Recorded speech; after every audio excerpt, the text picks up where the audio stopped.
The book of Lamentations, chapter 1, verse 1, is quintessential in the outpouring of sorrow, of distress, of loss. Its language is accurate, especially in the Hebrew. Eicha. How is it thus? Yashva badad ha'ir.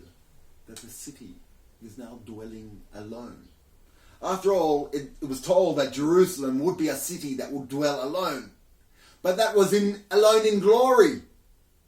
And now it is alone as an orphan.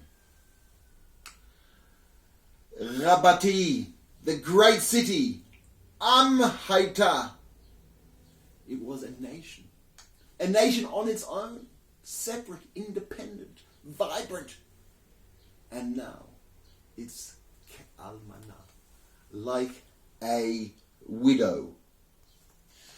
I was a master to the Gentiles, to the nations of the world. I was respected. And I ruled amongst the nations. And now I pay taxes to them. The turning, the subordination, the changing of fortunes, the turning about of happiness to sadness, of greatness to destitution, was the story of Jerusalem. For the reasons that it rose up mighty, that its towers would reach the heavens, and the people would say that they are happy. The people now mourn in destruction and destitution. Cry, oh cry in the night.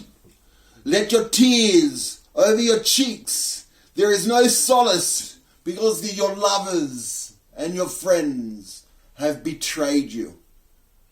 This is the story of the lowest which came from the highest. This is a story, a component of a story. It's time to cry and to mourn. But the component, if taken and put into context, is one that if people know how to cry and to assess and to understand their problems and their woes, and they give time and discipline to understanding and to analysing and diagnosing the cause of these woes, these same people will live to see the redemption from their woes and the turning of sadness to happiness. And when lovers and good friends turn to enemies, woe is the fate of a city and of a people.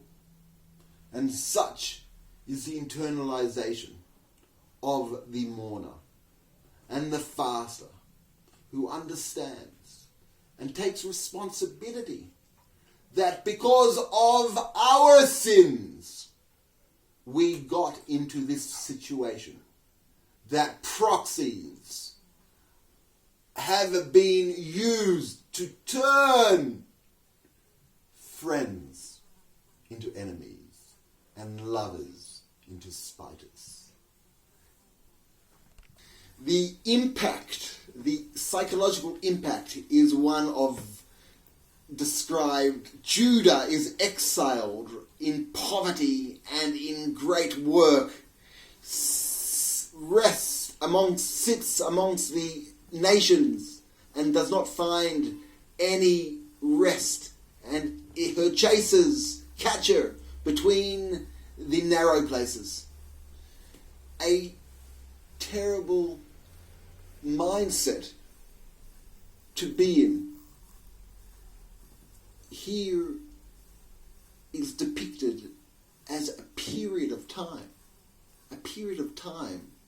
of loss. But if contextualized in a way and understood the functionality of that sense of loss, the necessity of that sense of loss to go into the details, actually into the details of ritual details, to in minute perspection, introspection, prospection, and postspection.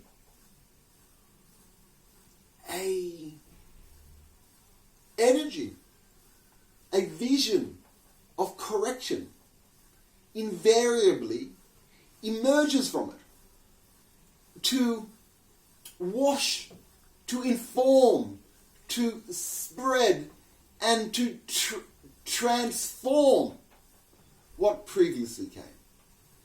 The practice of the rabbis at understanding political science, geopolitics, and of socio-economic triggers which require change occur in the process described here.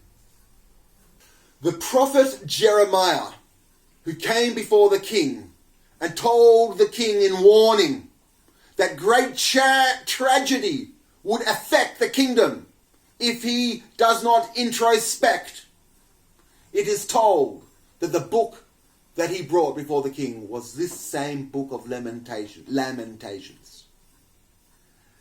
And the same prophet Jeremiah that saw the destruction of Jerusalem predicted, warned, and saw it. He also said that he would buy land in Jerusalem, that he had faith in Jerusalem, that he saw that Jerusalem would be rebuilt, that he saw the hope, that he saw the optimism, that he saw the way forward, and that in all his prophecies of tragedy, he would prophesy that a people who understand this can understand the way to navigate out of it and to create the correction for it. And that is why the prophet Jeremiah is one of the great prophets of Israel.